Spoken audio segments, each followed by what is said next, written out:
kabeh ge langit bumi meunang ngadamel Gusti Allah Subhanahu wa ta'ala. Sadarkeun diri urang bahwa urang teh nanyain Allah. Di tengah-tengah kesadaran urang teh loba kabutuh. Gusti sadar abdi teh manusia meunang ngadamel Gusti ngan abdi loba kabutuh Gusti. Penta tuh kai naon butuh sia. Iya hari mata nuluhur perem kene hudang nur handap gesudang sok miheulaan Gusti teteh ai subuh aya mata mah perem kene tapi ieu nu handap gesudang abdi butuh naon supaya nu ngome kitu tah siapa asal jore tak kebutuh kos gitu ya Gusti atuh kos gitu bae jaipan Gusti pangeran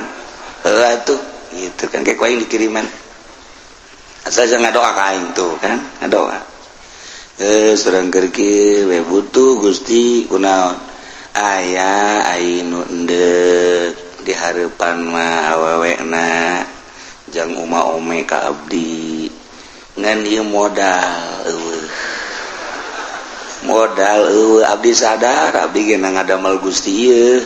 ngan abdi teu boga jang mas kawina bejana nyana hayangna 50 gram eta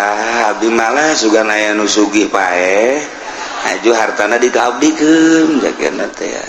sing ngadoa bae tu ka aing Allah pan aing pangeran geus bae urang geus kawin Gusti hayang boboncengan abdi jeung pamajikan abdi ente kudu nu bagus-bagus pangmelikeun mobil Fortuner gede jasa kahayang tak budak atuh mah sapeda ke gedenya na Fortuner budak tadi jang mas kawin gese yang Fortuner blon sama budak is tapi pan pangeran Gusti mah atuh pas kitu mah kabelah dia Gusti abdi teh hayang tuba nina lah abdi mah hayang jualan teu kudu hese-hese boga supermarket teh Gusti 5 bayar eta ka aing cak Allah aing pangeran sia tuh kan di tengah kesadaran bahwa urang teh makhluk Allah anu lemah Allah maha kawasa lantaran kakawasaanna kurang geus katingali jeung karasa langit bumi sadayana kenging ngadamel Gusti maha kawasa Allah maha sempurna Allah maha deudeuh jeung nyaha Allah turunkeun ka deudeuh jeung ka nyaha Gusti di jero kakawasaan jeung kamaha sempurnaan Gusti abdi teh loba kabutuh ngadoa ka Gusti dibere carana ku Allah ieu tah ud'u rabbakum tadarruan wa khufiyah ud'u ngadaroa marane kabeh marentah marane kabeh ka pangeran maneh lantaran pangeran mah maha kawasa pangeran mah maha sempurna pangeran mah maha deudeuh jeung maha nyaah jaka bege kapan meunang nyieun Gusti Allah sok pentah pangeran maneh cuman make syarat mentana 2 syaratna tadarruan wa khufiyah mentana ka Gusti Allah teh penuh dengan DP dan penuh dengan tadallul ngarasa rendah diri Gusti abdi nu mantak menta teh abdi teh butuh nu mantak menta ka Gusti teh japan nu Gusti sadaya-daya abdi teh moal menta ka makhluk da makhluk mah rusak da makhluk mah riweuh moal menta ka jin ka setan ya setan mah nu dibenduan ku Gusti moal menta ka hewan-hewan ya hewan ge sarua bae dadamelan Gusti mending ka Gusti penuh keyakinan bahwa Gusti sadaya daya anu ngadamel nu masih anu nyabut lamut ya 5 autait lamut ya 5 mana tawala man ya 5 naon eta kalinya tuh kan laman ya 5 autait walamut ya 5 manata moal aya anu bisa nahan ketika Allah mere moal bisa mere ketika ku Allah ditahan wabe sa Indonesia dek mere ka orang Allah nahan moal bisa geus disiapkeun jang urang ku presiden Allah ngaulah teu bisa eueuh persiapan di sasage tapi Allah dek mere moal aya nu bisa ngahalangan la mutia lima manata wala mania lima ataita penuh keyakinan Gusti abdi teh loba kabutuh abdi teh ieu teh kitu manusia hamba Gusti nuhina Gusti maha uninga karena kelemahan abdi kahinaan abdi tadarru urang di harapan Allah ulah menta ku takabur lamun menta ku takabur cek Allah teh menta ka aing takabur pokos eta jelema menta ka urang tapi tulak cangkeng leutik mentana mah teu hayang aing pokos urang liwat aya preman leutik mentana mah ngan saukur rokok teu hayang aing di premanan ku sia ajeun gelut aing kunaon eta tulak cangkeng mentana teu nyawa aing jagoan menta aing kapanggih jeung jagoan deui ngadu sia jeung aing goblok meureunana boga sabaraha sia penca jeung aing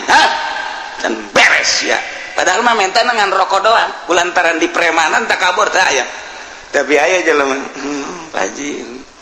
Haji mah kasep aing kasep pada jore emang aing mah kasep memeh lahir geus kasep aing mah waduh di samping kasep Pak Haji mah kadeleuna baraha sok aya naon bae sia mah asana jan manggih we kos Pak Haji mah model kos kitu geus we gitu urang dek kadinya nyanan dek kahana ke ku abdi bang nyandakeun sendal teu kudu henteu ieu dek kadi ka mana Pak Haji aya ngilu ke dipang nyodokeun bae pangayokeun panjadakeun tawadu ngaran Pak Haji ieu motor saha motor Pak Haji yang kula banyak lah tuh ulah teh mah joreke bae dipangmelikeun mantap eta ku ngadengeuna ge geus ser angin segar datang padahal mah bener yang teu mangmelikeun geus seger kudu eta tawadu ulah teh mah motor prima lama engke ku aing sia dibelikeun Mio bukan Masya Allah beneran Pak Haji aing mah jatilok ngabong sakali aing mah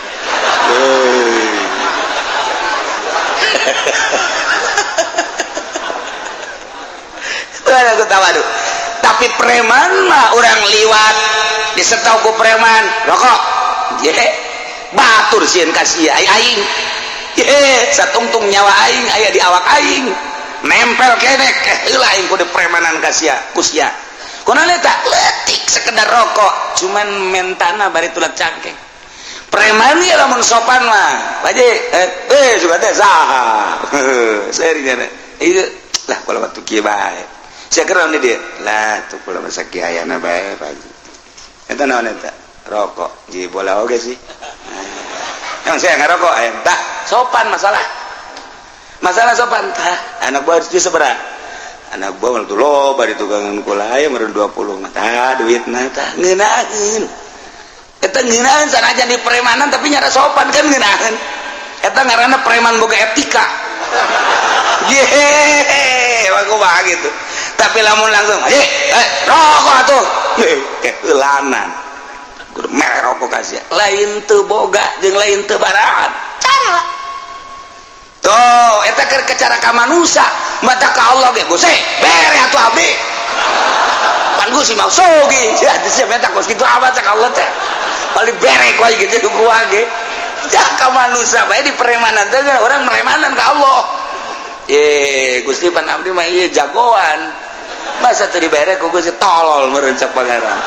meremanan aing jadi disiksa sia ku aing jadi kudu tabarruan kudu DP urang ka Gusti ditambah wa khufiyatan ulah panjang-panjang jeung ulah gandeng-gandeng minta ka Gusti Allah mah ulah gandeng-gandeng Allahumma ya Allah sorangan maksudna di masjid ya Allah ya Allah ya Allah urzuqni ya Allah zaujatan jamila ya Allah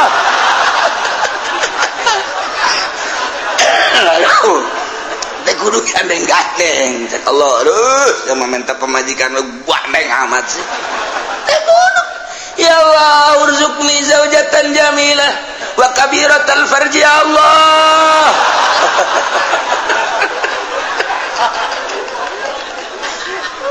Tah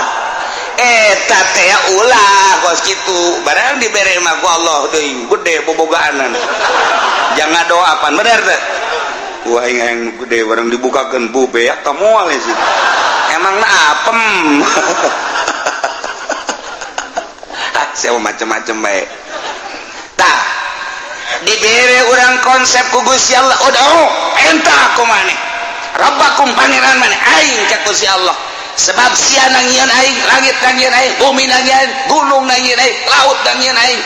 Wah beh hutan nangieun aing. Penta ka aing janu aing. Sia ge kapan aing? Ngan sia ku aing dibere pemikiran, aju loba kabutuh penta ka aing. Ngan cara mentakna ulah jadi preman tadarru'an wa khufyah. DPDP ai menta mah wa khufyatan jeung nyamar suarana. Urang ge sasamaran ka Gusti Allah nu mantak. Loba zaman Kangjeng Nabi Sulaiman kiai-kiai ngadoa lantaran eueuh cai teu diijabah. Belah ditu ulama ngadoa teu diijabah. Berikut Kangjeng Nabi Sulaiman teu diijabah. Aya naon Gusti nu sejen mah lantaran tararik teh ngadoana nu sejen gitu kene ai kaula lantaran berikut maneh nu milu aya jelema nu tara ngazakat mamala tapi